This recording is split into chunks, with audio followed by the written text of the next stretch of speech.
Testing. Hello. Please continue to fill up the seats, and we ask that you sit down so that we can assess how full the room is.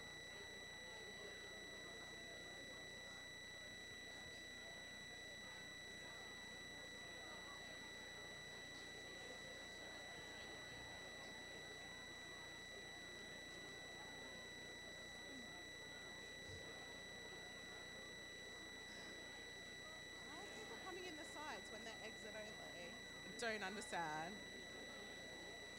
Jonathan Brody. Oh no. Is someone coming down all the stairs with accessibility needs? It's significant. Do you want to help the gentleman coming down the stairs with accessibility needs?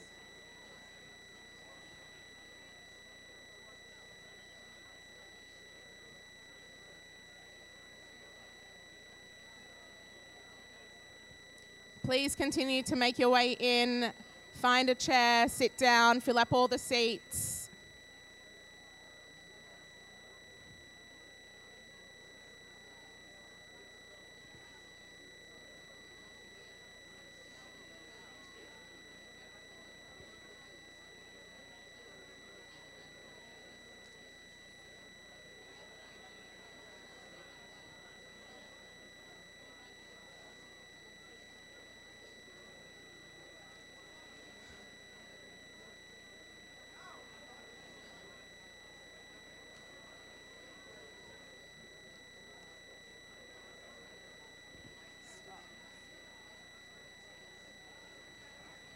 Please come in, fill up all the seats. Do you want to get the message up to stop for now?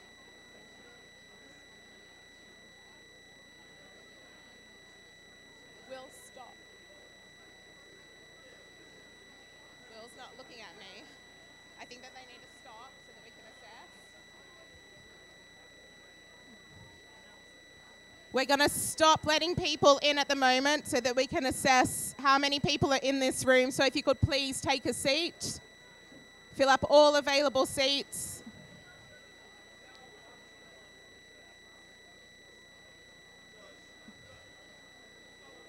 Yeah, we're going to stop letting people in at the moment.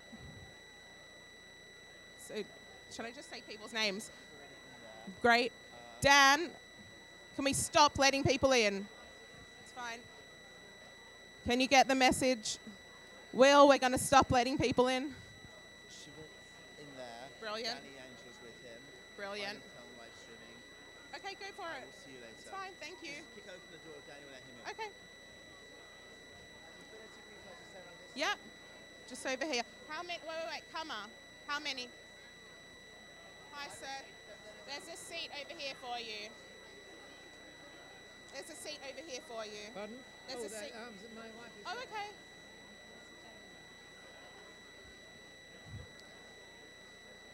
Please sit down so that we can assess how many seats are still available. We'd appreciate it if everyone could please sit down.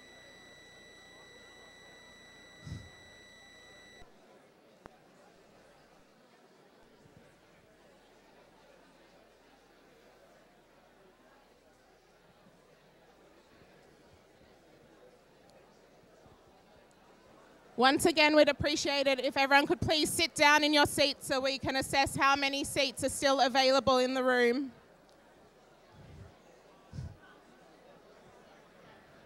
No?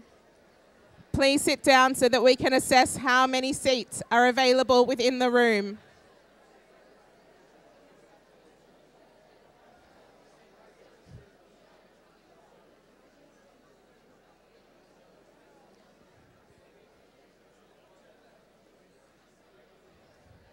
This session will be live streamed in Humanities 2, so if someone isn't in here, they might have gone to the live stream and you can meet them up afterwards.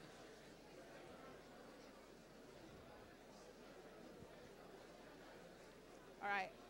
I'm going to get Shavit in. There's no queue? Is there no queue? Okay.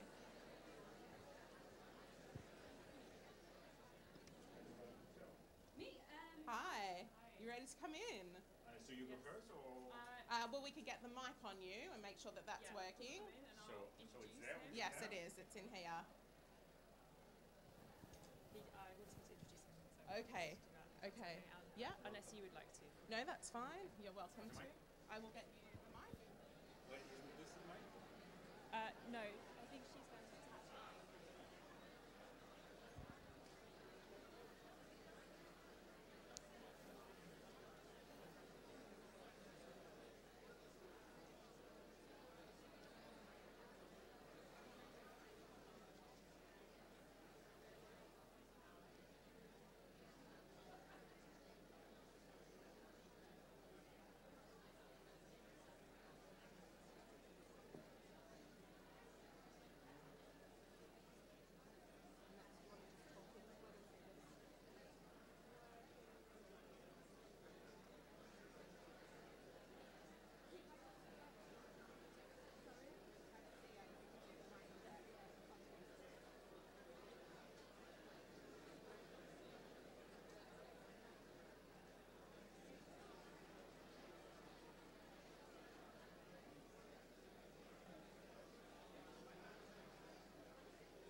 Josh.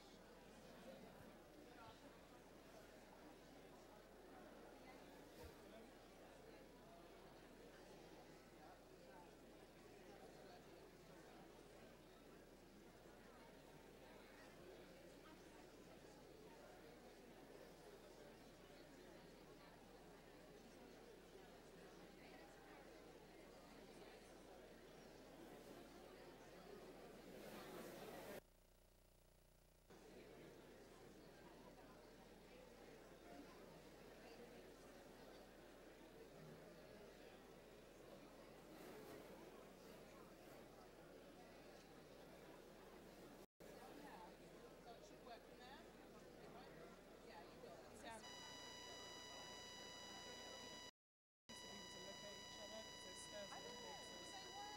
Yeah, no, Will wasn't looking down at all. But that's okay. We've got a full room. A full. Right. He appears on television in Israel commentating on politics. Friends told me not to do it. They said there are so many Israel books and all that. A debate that we should have, a debate I participated. That debate created a crack in our own narrative. But the other element that created a deeper crack was the 73 war. Up until the 73 war, we were too arrogant, too self-confident, arrogant sabras. Since 73, we became too critical, too judgmental. Many of us are deeply cynical. So while we have a problem of extremism in Israel, we also have a problem of cynicism. And that cynicism, combined with a deeper debate, does not allow us Israelis who live there to look at the larger context, to see the wonder of Israel, and to see the deep tragedy of Israel. So what I tried to do in my humble way, I did it only for myself, I didn't have any national ambitions, was to rewrite the narrative in a human, personal way. I wanted to listen to people, to listen to different voices. I didn't want more polemics. I'm a very opinionated guy. I know the solution to every Israeli problem. But my book was not about my political agenda. It wasn't polemical. It wasn't political in the narrow sense of the word. It tried to look at the larger picture, at the larger context, and it tried to bring back the human element. Because my feeling was when I set out on this journey, but it became stronger as I wrote the book, that we Israelis are usually treated as either demons or angels. We are no angels. We are definitely not demons. We are humans. But we happen to be rather remarkable humans with a remarkable human story. So in my own way, I tried to bring back that sense of the great human story Israel is. I asked myself three questions that in my mind are the important Israel questions. Why Israel? What's Israel? And will Israel? But again, I did not try to answer them with a theory, with arguments, with a new thesis. I tried to answer them by telling the Israel tale. And as I was going to write a personal story, I had to begin with my own personal beginning. And my own personal beginning is in this country, in London, in 1897. My great-grandfather, Herbert Bentwich, was a successful London lawyer, a self-made man. In a very short time, he did the very long journey from Whitechapel to St. John's Wood. In many respects, he was the classical Victorian gentleman. He loved the Queen, he loved the Empire, he loved Shakespeare, he loved the theater, and he loved the Lake District. He even resembled the Prince of Wales. So the question I asked myself, why would such a Victorian gentleman leave behind London, that was the capital of the world in every sense, and live behind his comfortable, affluent life, and travel to the remote, desolate province Palestine was? Chaim Weizmann, who succeeded him later as the head of the Zionist movement, used to say that you don't have to be crazy to be a Zionist, but it helps.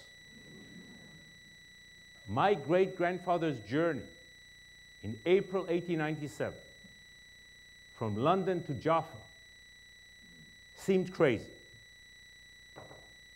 but it was not. It was not. Because as I looked into his story and into the story of the early Zionists, he was like a junior player among the leadership of the Zionist movement. Herzl, who wanted very much to have such British Jewish gentlemen, and there weren't that many of them, and that there weren't that many of them who supported Zionism. So he had a kind of weakness to my great-grandfather. But he was not a real important leader. I looked at that circle, and at him as well, personally. What I realized is that they had two great tragic insights. The first one was that Europe was becoming a death trap to its Jews. He was not worried about life, Jewish life in this country, physically. But he and his peers were so worried about what will happen to the Jews of Romania and Russia and Poland. Because what they saw is that Europe is becoming even more dangerous to its Jews than it was.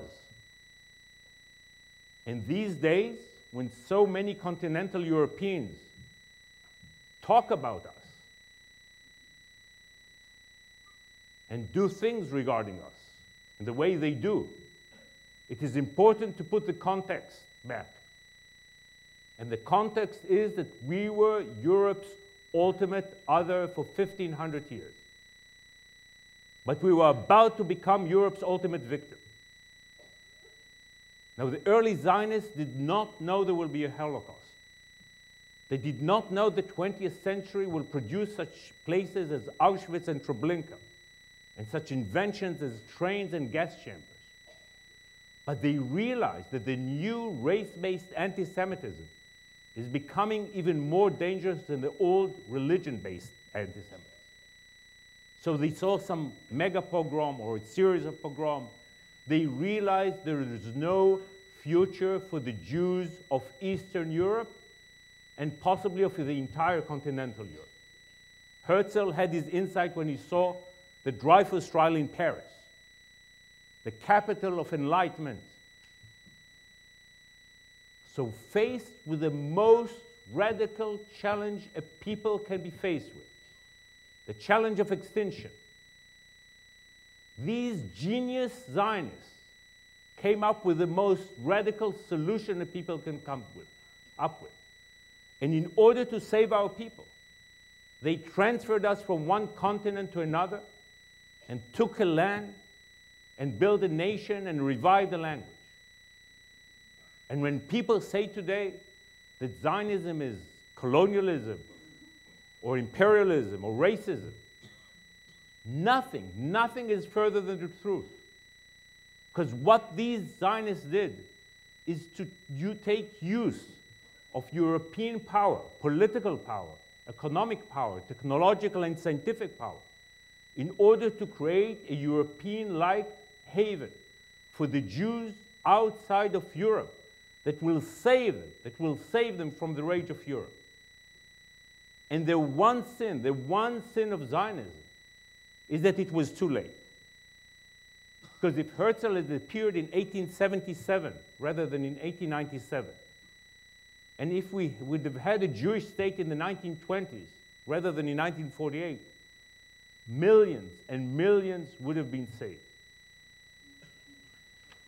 But the early Zionists had another sad, troubling insight. And in this sense, my great-grandfather, with his privileged life in London, is especially relevant. Because in some ways, he was ahead of his time. When he looked at to his two boys who went to Cambridge, and to his girls, 9 girls, by the way, who had to deal with the challenge of being 100% British and 100% Jewish at the same time. He saw the challenge facing your community today. And so did Zionists. That they were not only brilliant in seeing the physical catastrophe that was about to happen, again, without knowing its scale, but they realized that in the modern era, once the pogroms will be gone and anti-Semitism will subside, we'll be faced with a completely different challenge.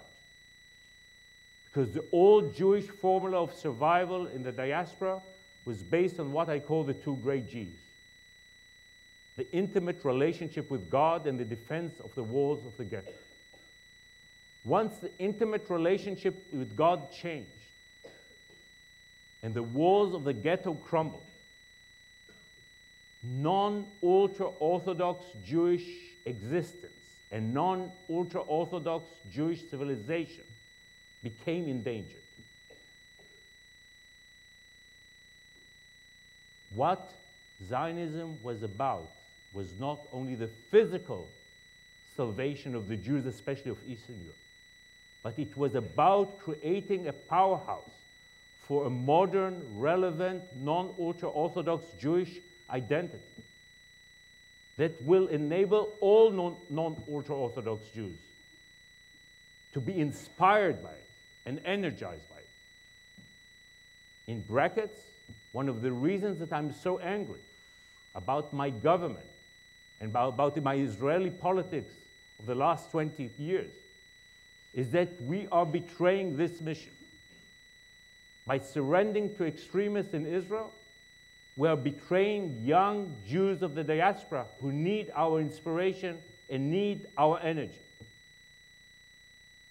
But the need to have Israel was there, is there, and will be there. Because if we want to have a thriving Jewish community in Britain in 100 years' time, we need an Israel that is an inspiration, that is a beacon of Jewish life that is relevant to the Jews of the diaspora. And the early Zionists, in a genius way, saw that challenge. But when Herbert Bentwich arrived in the Holy Land, there was something he would not see.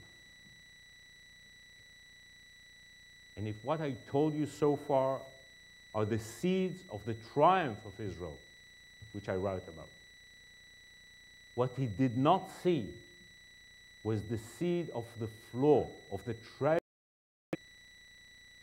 Because when he arrived in the port of Jaffa, he would not see that the city of Jaffa is predominantly an Arab city.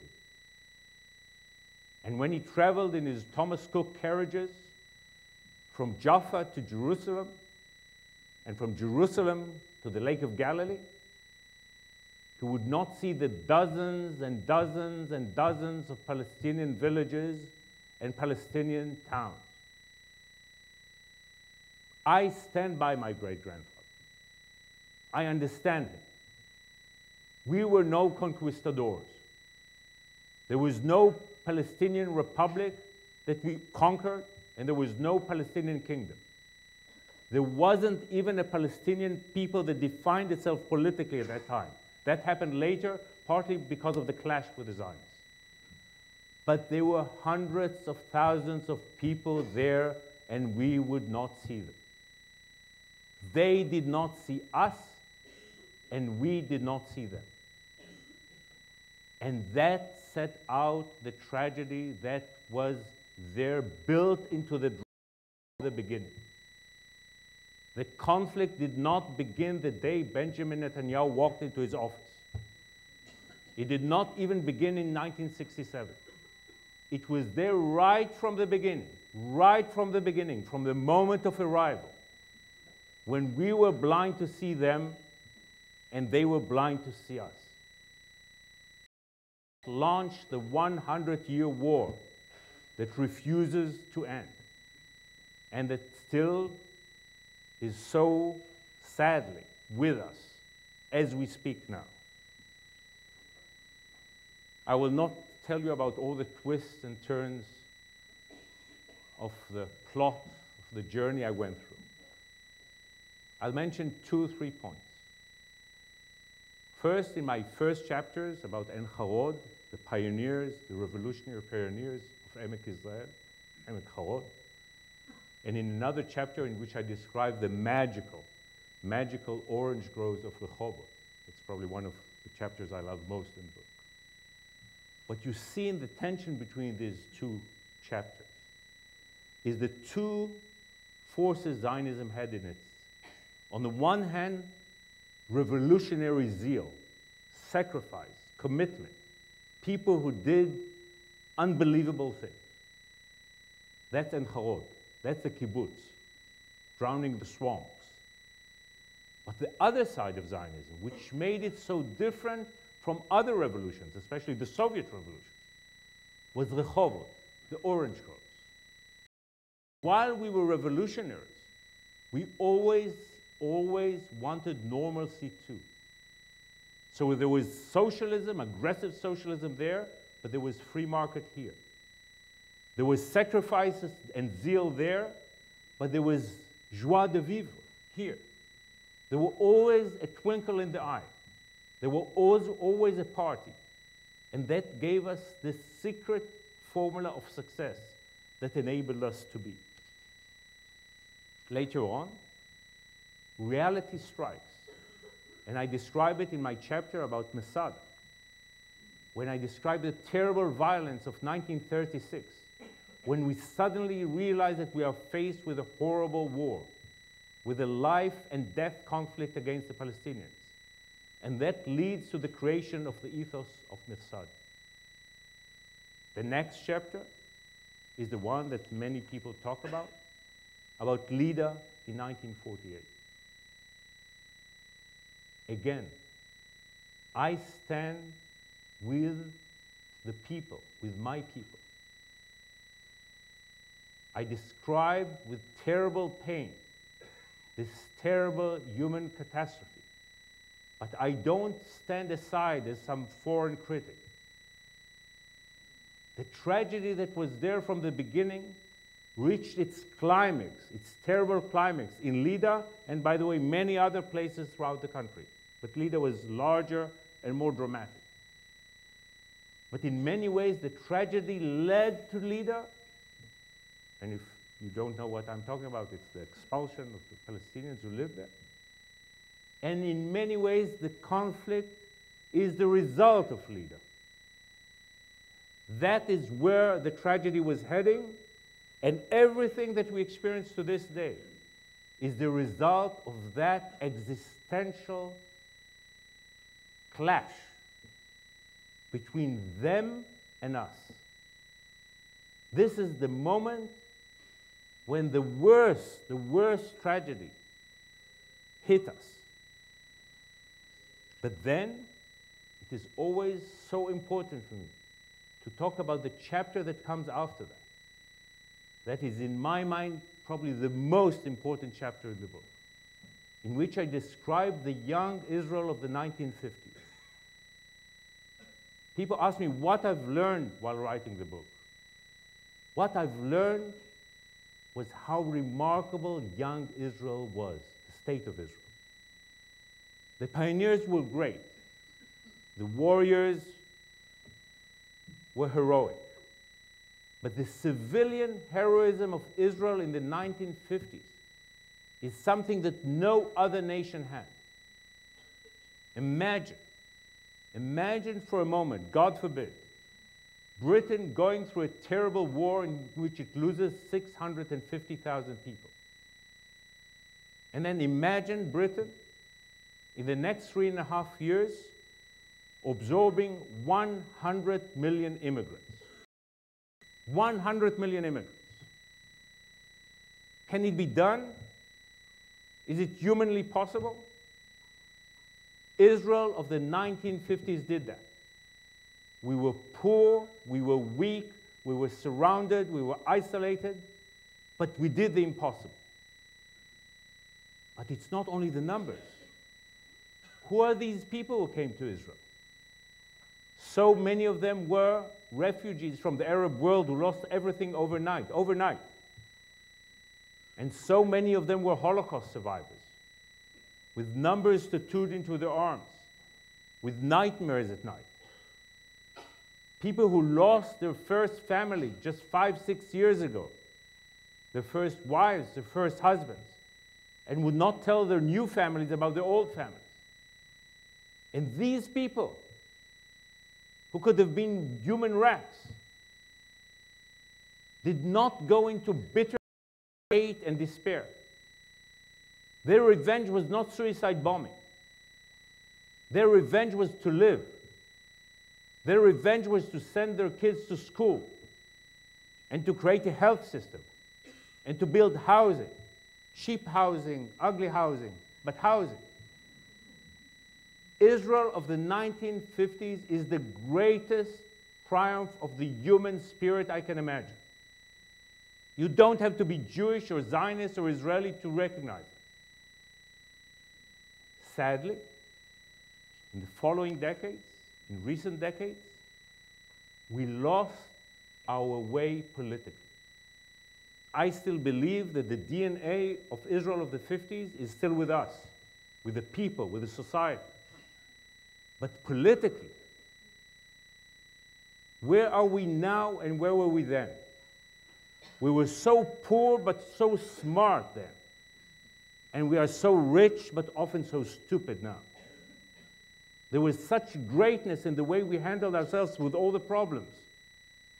And now when we are so much better off, we don't have that kind of greatness that we had then. So I end my book with a journey into the footsteps of my great-grandfather. I traveled to the same places he went through, and I looked at the country through his eyes and mine. asking myself what we have achieved and what have we not achieved. Where have we succeeded and where have we failed? And basically what I see is two great pillars of Israel's existence. On the one hand, we are the most endangered democracy on the face of the earth. As you probably know, I oppose occupation and oppose settlements. But it is always important to remember in every political discussion that it's not only occupation, it's intimidation. The fact that Israelis are intimidated like no other people has always, definitely no other democracy, has to be on our minds. Why are we threatened? Because there are three sources of tension. One between 6.2 million Jews living there and many of the 1.5 billion Muslims surrounding us. Not all, thank God. But there is an inherent tension between large segments of the population in the Islamic nations and our tiny Jewish population. And then there is a tension between 8 million Israelis, just over 8 million Israelis, and 370 million Arabs surrounding us. Again, not all of them. Right now, many of them are quite friendly. But inherently, as we now know, the Middle East rejects people who came from other places, and they see us as people who came from other places. And the Middle East is cruel to its minorities, and we are a minority. So there is an inherent tension there. And then the third layer, the third source of tension, is the clash between us and the Palestinians. As I said, the conflict is not only about occupation and not only about settlements. It's a deep existential conflict that has historical dimensions, social dimensions, religious dimensions. It didn't start on the 7th day of the Six-Day War, and I'm afraid it will not end soon, although I think we have to do everything possible to end it. So these three sources of tension create this unique Israeli condition. And what is the Israeli condition? The fact that while you basically know that there will be life here on this island, in these islands, there might be some political changes that we almost had in September. But basically, life will be here as it is with the natural changes of life. No Israeli can be certain whether Israel will be there in 50 years' time or 100 years' time. And that creates a unique existential, in the personal way, condition. We don't talk about it. It's a taboo. But it's on everybody's mind. But if this is the manifestation of the tragedy, the triumph has to do with how we deal with this. In so many ways, as I said, cynical and rough. We lost the language and the concept to talk about it. But when you look about Israeli individuals and Israeli society is, in my mind, the eighth wonder of the world. Because while we live on the edge, we live with such intensity. We are not desperate. We are loud, and we are rough, and we are impossible, and we are neurotic. But basically, Israel is full of a sense of life, of vibrancy. Everybody knows about the Israeli high-tech boom, which is amazing. But it's only one of the manifestations of the spirit of life that you feel everywhere in Israel. The theater, the poetry, literature, cinema, dance, commerce, technology, wherever you go, even the human relationships between people. There's warmth. There is intensity. There is lust for life. Zionism did not manage to fulfill the utopia it set out to fulfill. The kibbutz dream is shattered. There will not be a social justice paradise there. But what Zionism succeeded in is to establish one of the most amazing, robust, free societies one can imagine. We Israelis are innovative and creative and sensual and sexy. We make more babies than any other OECD country. And this is the great phenomenon. This is the triumph. Because basically what you have in Israel is a people that have come from the threat of death and are surrounded by the threat of death, but have chosen life. And Israel is such an inspiring, remarkable celebration of life. And yet, moving from the book to this year, and to the reality we live in, we cannot just celebrate this celebration. We have to see the challenges facing us. Because we succeeded in the past, and we came thus far because we were realistic, we were sober, and we dealt with the challenges as they were. We were not, in this sense, drunken with our righteousness. We looked at the world we live in as it was. So we must look at the world we live in as it is. In my mind, Israel, roughly speaking, faces 5 critical challenges.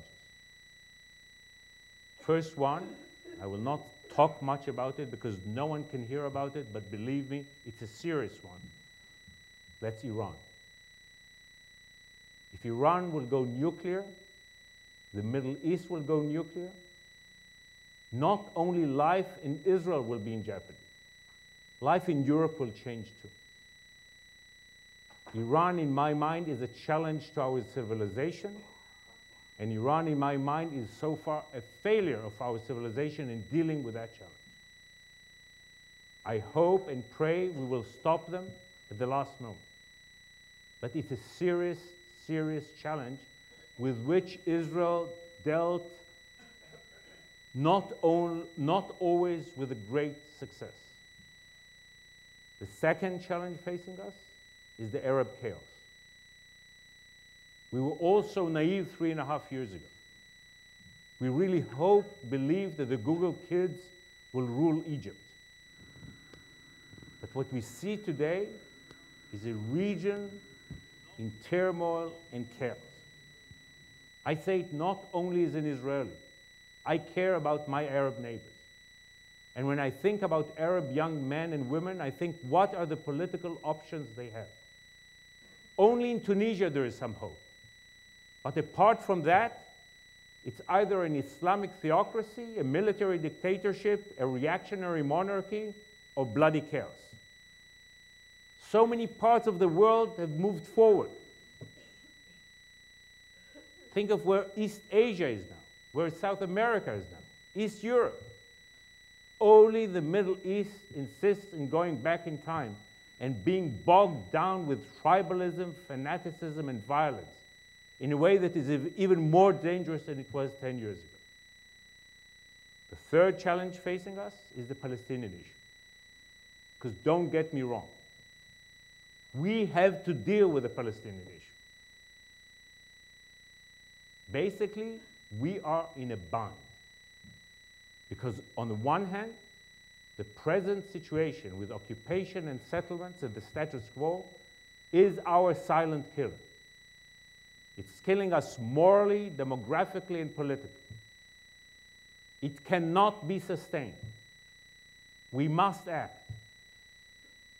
On the other hand, all our previous attempts, all the previous attempts of what I call the peace orthodoxy, to deal with it with bringing a kind of final status agreement that will come Deus ex machina from Washington or Oslo or somewhere, Brussels. All these attempts have failed.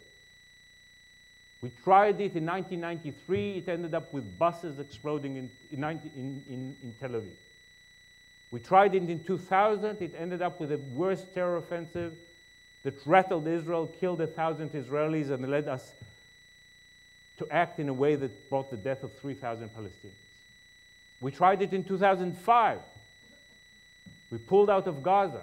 We dismantled all settlements, no checkpoints, no occupation.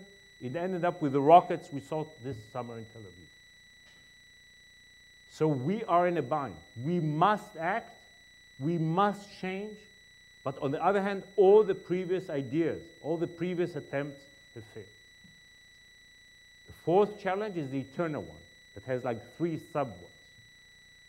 We must deal with the non-Zionist minorities, the Arab Israelis and the ultra-Orthodox, who lives outside of society.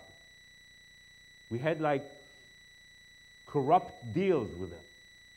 We must integrate them into society because they've grown, first of all, because we must, because it's the right thing to do, but also because they grew. They are such a large part of society. That's one. The other one is to deal with the social gaps in Israel that have become catastrophic.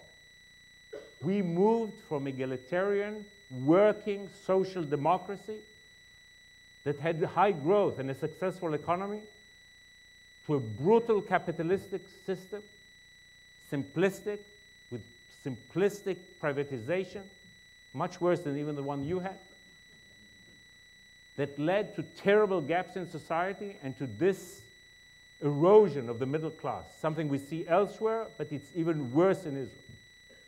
And the third part of this internal challenge is the fact that our political body is dysfunctional and in many ways too sad to talk about. Too sad to talk about. And again, you have your problems here. There are leadership problems throughout the world. Ours is worse, and we cannot afford it. If all of this is the fourth challenge, the eternal challenge, the fifth one probably is all the previous ones.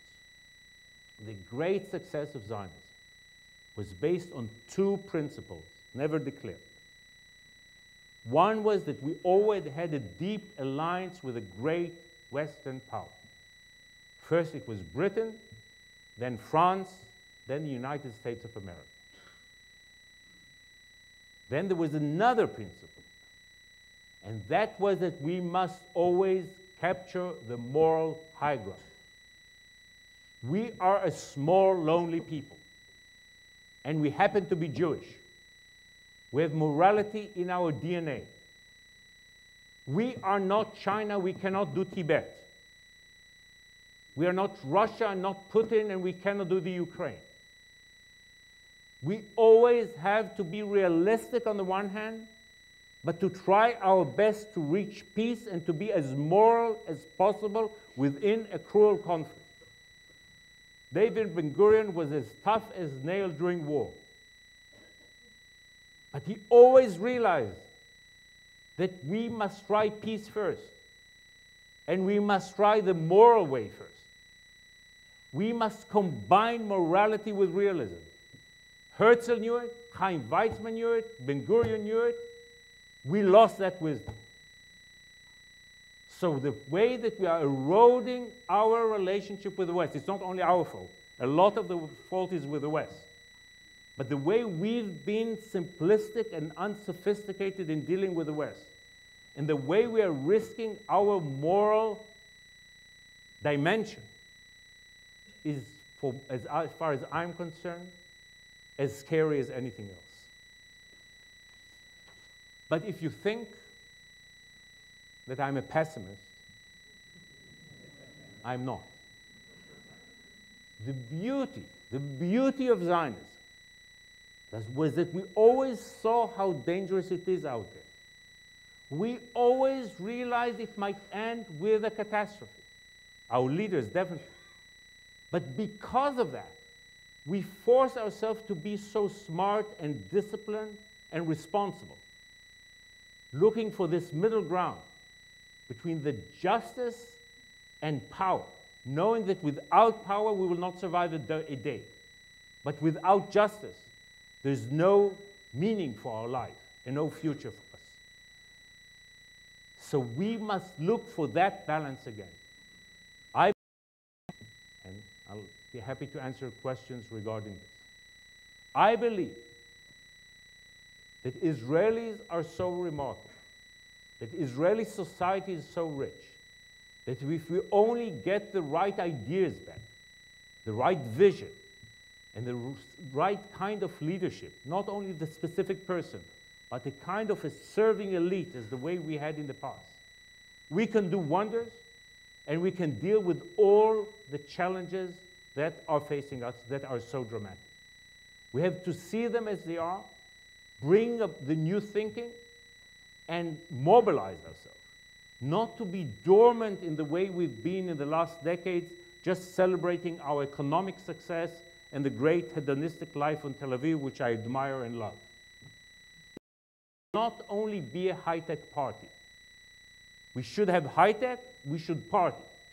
But we cannot be only a high-tech party. We have to see at the historical context and the moral challenges and deal with it. I believe that if we bring about a new peace idea that is realistic, that is not detached from reality, we can deal with the turmoil of the region and move gradually towards a two-state solution, even if there is no solution tomorrow. If we launch two-state dynamics in a cautious and smart and creative way, and combine it with working with moderates throughout the region and the West, we can try to do our best to stabilize the region, to give Palestinians more and more liberty while not endangering our security. But the other thing we need, apart from new peace, is a new sense of renewed liberal Zionism.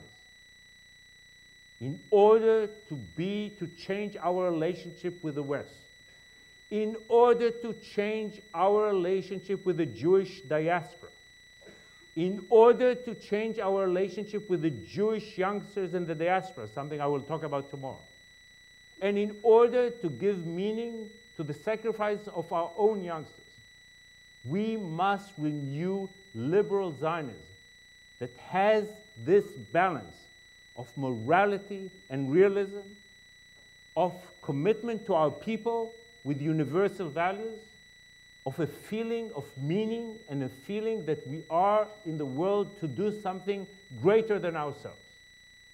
I'm sure that if we'll combine the new realistic ideas with something that fills us with inspiration and meaning and a renewed spirit, so we are on the right side of history and not on the wrong side of history, we can deal with all the challenges I described. As I said, I asked myself 3 questions. Why Israel? Because there is a need.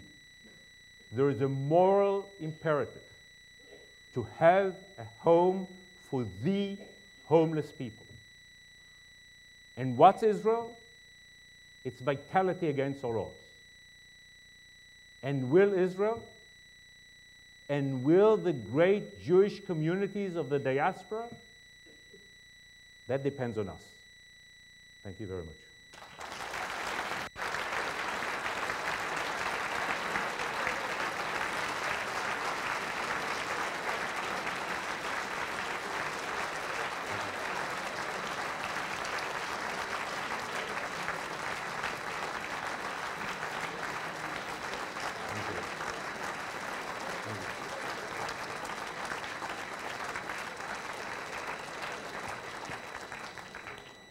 The floor is yours.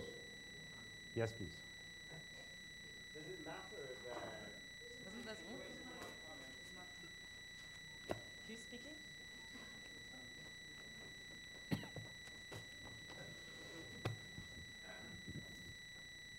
Hello. Yes. Does it matter whether the search for peace with the Palestinians is driven by optimism for the future or by a fear of what occupation is doing to the Israeli character? I didn't quite get it. Please repeat it. And does it matter whether the search for peace is driven by an optimistic vision for the future or whether it is driven by fear of what occupation is doing to Israeli society?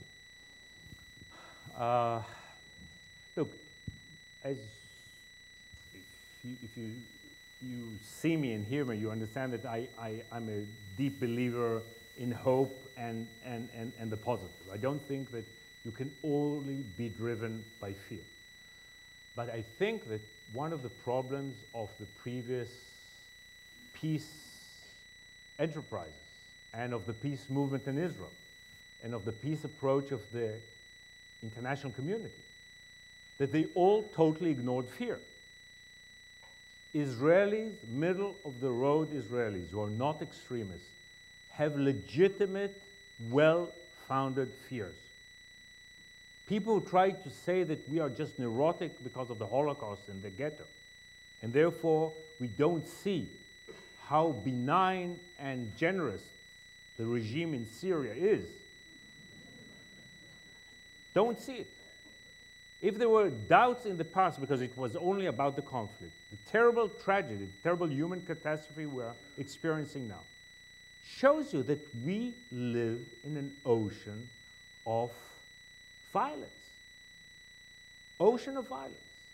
If you combine that with what I described briefly, it goes much deeper if I had the time to give you the details of it. Israelis did open their hearts to peace. They don't get the credit for that. When the Oslo Agreement was achieved, you know, Barack Obama just is beginning his thing with Cuba. Israel did that in a much more dramatic way with a person that was 100 times more radioactive than the Castro regime. And in the beginning, 60, 70% people supported Rabin in the first weeks and months. We broke every taboo. But it led to violence. It didn't work. And it repeated itself time after time. The greatest mistake of the peaceniks was to ignore all these traumas and to dismiss the fears. We have to address the fears because they are legitimate and they are there. And the only way we can build this kind of new peace process is by doing that, by looking to, not dismissing the other side, but talking to people and finding real solutions for that. Now, as you were talking about the fear of occupation, I think there is within this unstable environment, it is so difficult to convince Israelis now to take another gamble, to take another risk. And therefore, I think there is an opening here, which is, and it has to do with what I discussed, we have to try to talk about the peace with the West, peace with the international community, as the first step before we reach a kind of idyllic peace in the Middle East. I think that Israelis want to belong to the West. They care, with all the criticism, they care about Europe, they want a place in Europe, they definitely admire America. I think that the way to bring about the change in Israel has to do with dealing with the fear, but in the first phases, giving them some hope that has to do actually with the relationship of Israel with the West. If the message from the West will not be just either not doing anything or just hammering Israel, but talking to moderate Israelis and saying, we see the danger, we understand your fears, let's walk hand in hand into this great enterprise we must do. And we'll really stand by it. We'll really stand by it. If this will be approach, I think you can hopefully see some political change in Israel and the beginning of a process that will not bring about an ideal peace tomorrow, but will move us in the right direction rather than the deterioration we now see, which is so dangerous. Yes, please.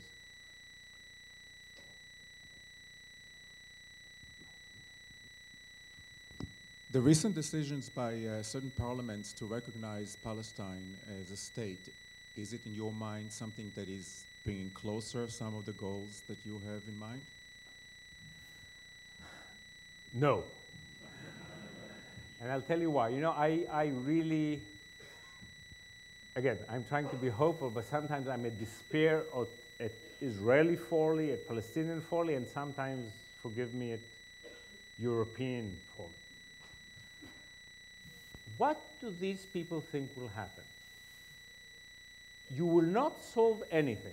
Say it succeeds, and let's take the extreme, like the Swedish version, the way it began in Sweden.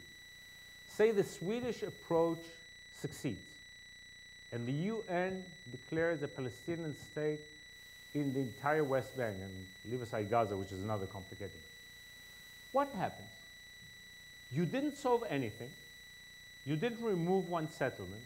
You didn't really encourage one Palestinian actually to make peace with Israel, because they just get support from Sweden. And you create on the ground a reality of full-scale political warfare. Full-scale political warfare, because the gap then between the judicial condition and the facts on the reality on the ground will be like that. So every settlement, every military patrol will become casus belli. So what these people, who I'm sure have the best intentions, are doing, they are not making peace 1 inch closer.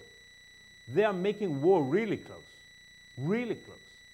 So this trend, because now where does it all come from? Because the peacenik, again, in Israel, in Europe, in America, did not take care to this day to go home and do some soul searching. They try to impose a concept that doesn't work. It doesn't work. It didn't work before the Arab chaos. It definitely doesn't work after the Arab chaos. So rather than go home and do serious thinking in Brussels or Oslo, in the woods in Finland, they go back to the old concepts as a kind of cliches that are totally detached from the reality, and you are just pushing it. What good will come of it? This is the international community being destructive rather than constructive. The approach should be exactly the opposite, which is to look for modest but meaningful steps and try to persuade Israelis in a very serious way to take them, not to go into these declaration diplomacy, which might have catastrophic implications. Yes, please. You mentioned liberal Zionism before, and the hope of liberal Zionism, but I don't know whether you've said anything about the demographics of a rising right-wing population in Israel. Yes, that's because I'm a liberal myself. I'm not into determinism. I don't believe in this kind of approach that Israel has become, because of demography, totally extremist, totally religious, and totally nationalist. It might become totally religious, totally nationalistic, and totally extremist. But first of all, it didn't happen so far. But beyond that, I think that what happens is exactly our failure. You know, my main political criticism in Israel is of my tribe, so to speak, what I call the Israeli WASPs, the white Ashkenazi supporters of peace. I think that we have been the most politically primitive tribe of all of Israel's political tribes. The Shas people are much more sophisticated. They were, now they're falling apart, but they were much more sophisticated in promoting their own agenda than we. And it has to do with two things. More, but I'll simplify. One, what I just talked about. We never saw the flaws in our own peace concept, and we never addressed the fears. That was one. And the other, we never projected a feeling we love our people. We never went out there to hug the people of Sderot and Ofakim. We abandoned our social democracy. We went into the free market. Each Israeli successful person went into his own success. We stopped acting as what I call a serving elite, which is in my mind a key term. So we deserted the political battleground. And then every time, we don't do any political work, we don't try to convince people, we don't try to do our own thinking. 3 months before elections, just like now, we say, who will save us from Bibi? And then one time we take a TV star, one day a football star, anything goes. And say, this is our Messiah, and we are supposed to be rational, and they are supposed to be the Messianics. Our political behavior, and I'm really saying about, is being shameful. Shameful. Look, I know that Tony Blair is right now not the most popular person in the United Kingdom. But the process of new labor, of redefining labor movement. Never happened in Israel. Never happened in Israel. We stuck to old ideas. We said all the people on the other side are just stupid and primitive. And we never dealt in a mature political way. I am sure that it's not too late. If we'll change our tone and music, I think that you'll find that there is still a majority of Israelis who are reasonable, and who want, not because they are so liberal or so they are benign Israelis, but basically most Israelis want to get on with their lives. They want peace and quiet.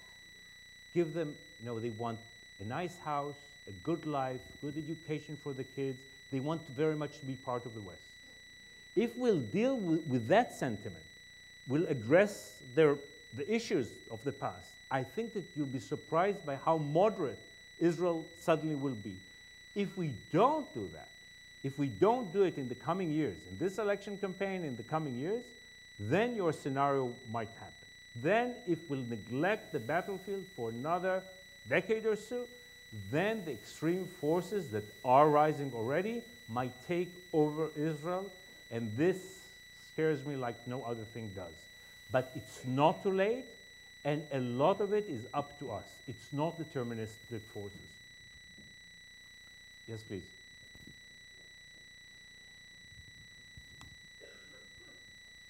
You said that Israel needs a new kind of moral leadership.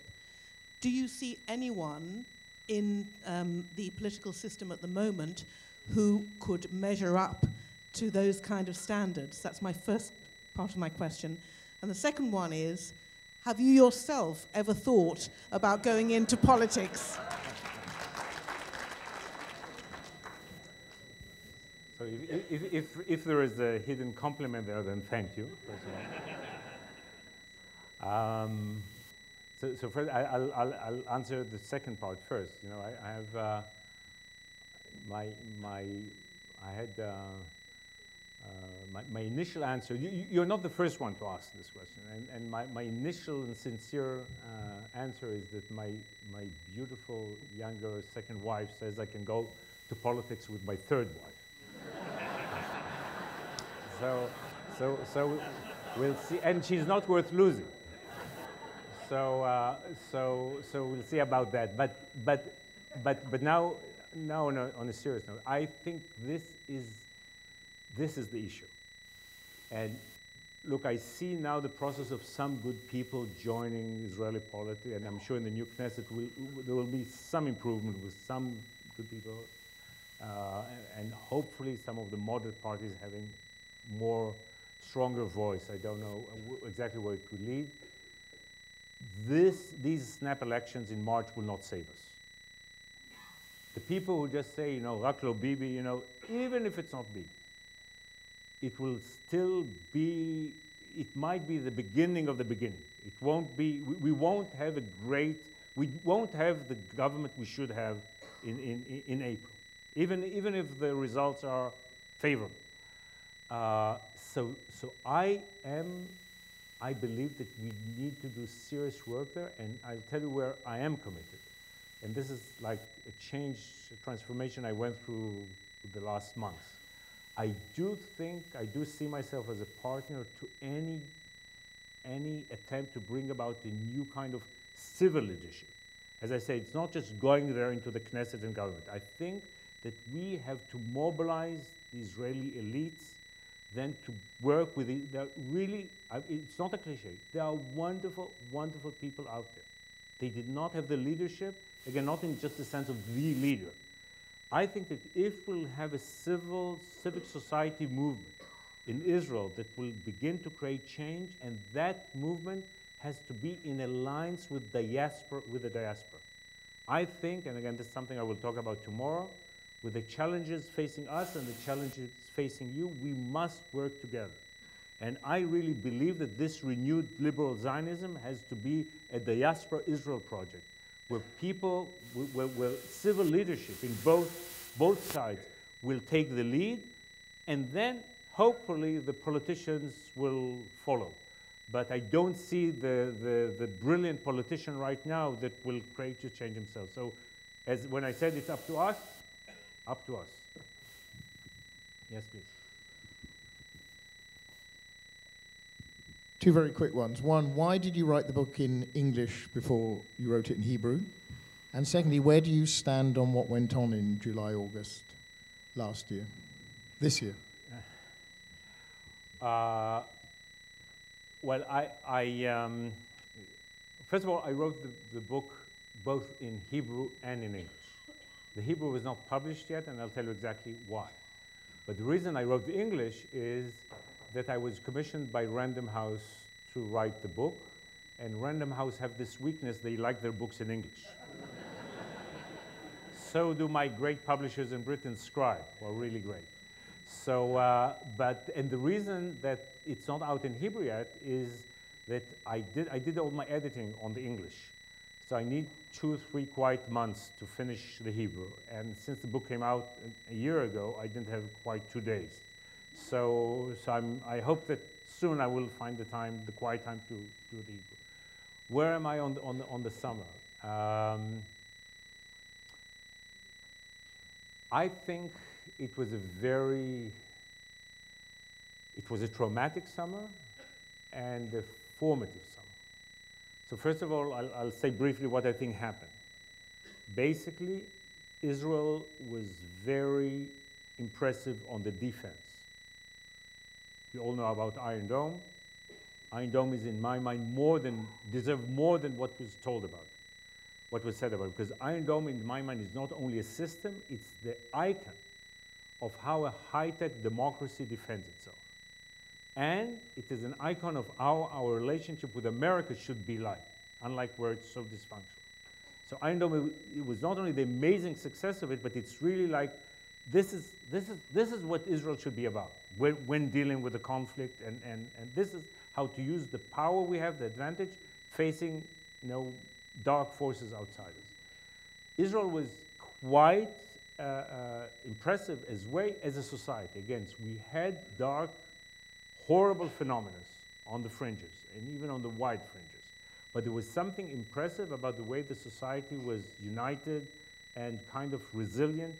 I don't know if you know, there is one of the very difficult stories in Ben Gurion diaries is when he was in Britain during the Blitz. And he went to he saw the black market phenomena and the role of the Jews in the black market. And he wrote some of his saddest sentences then. He had serious doubts whether we can be sovereign and whether we can be resilient. The experiences of this summer, of what happened in the Second Intifada, have proved that Israelis can be British-like. We have an Israeli version of the stiff upper lip in a very impressive way that I must say surprised me. Now, in 1999, I wasn't sure we'll be able to have that kind of spirit with buses exploding and then we go to work. And clubs exploding, we go to the theater. This kind of civilian courage and resilience was very impressive, and this is when I'm so proud of Israeli society, and I believe in Israeli society, that's part of what I went. The problem was that we did not have a sophisticated, accurate, decisive solution in the offense. We should have had the ability to take out the Hamas leadership within days. So thousands of people will not get killed in Gaza, that not 120,000 people will be homeless, but there will be a very strong deterrent effect. We did not achieve that. We achieved that only at the end of 50 days. So this is specifically what happened. The deeper thing here is that in my mind, the summer is so important because the bubble we lived in has bursted. We were victims of our success. Because the peace failed, occupation failed, unilateralism failed, we gave up on dealing with the region, with the conflict, and the high-tech success, the economic boom, the Tel Aviv party, with the defense of Iron Dome, the Shabak, the Air Force, the war, allowed us to live in this bubble thinking that we are in Sicily or Corsica or southern France, not in the Middle East. Now we know that we are in the Middle East. In this sense, the seven, I wrote in one of my op-eds recently, the 7 fat, blind, stupid years ended. So now it combines all the dots of what we're talking about, because now we've heard the sirens, and the sirens are howling. Not in the way they did in July in my home, but they are howling now. So if we don't wake up now with these elections and after these elections and address all these challenges, that would be terrible. But I want to hope that there is a chance that we will wake up, that we see now that we cannot go on being blind in the way that we have been in the last decade. I think it's almost time, so just one last question. Yes.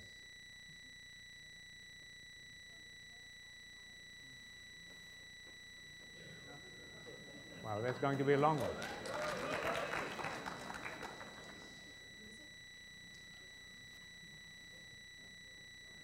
Wow. Thank you. That was very energetic. I enjoyed your book, but I noticed very strongly you mentioned your inheritance from Herbert Bench, which you traced his journeys. I had the pleasure a number of times in the 1980s of being entertained to tea by your grandfather, who spoke many times of his late wife and her 7th generation Israeli ancestry. Why did you privilege your Herbert Bench ancestry in the book, and what do you feel you've inherited from your 7th generation in Israel-Palestine ancestry? Well, you see why I came to here. You know, I get such a beautiful, personal, family-like question as the last question.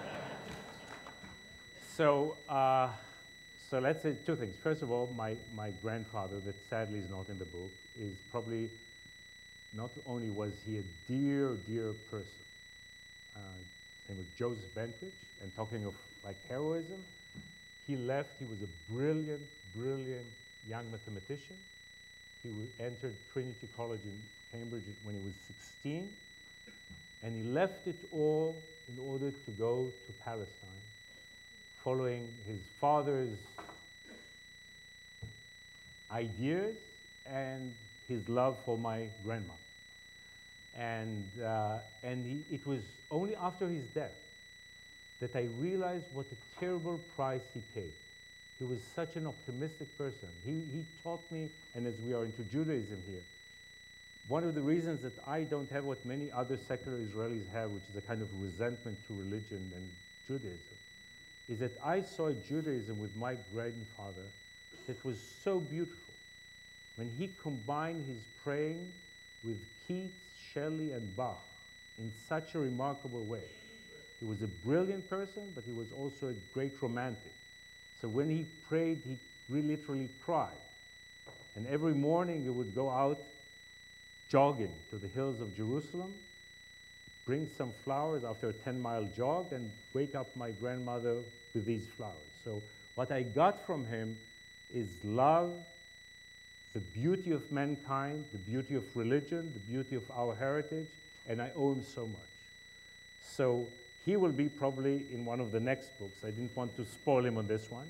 And exactly the same applies to my grandmother's family. My other great-grandfather, Hillel Yoffe, is mentioned in a paragraph in the book.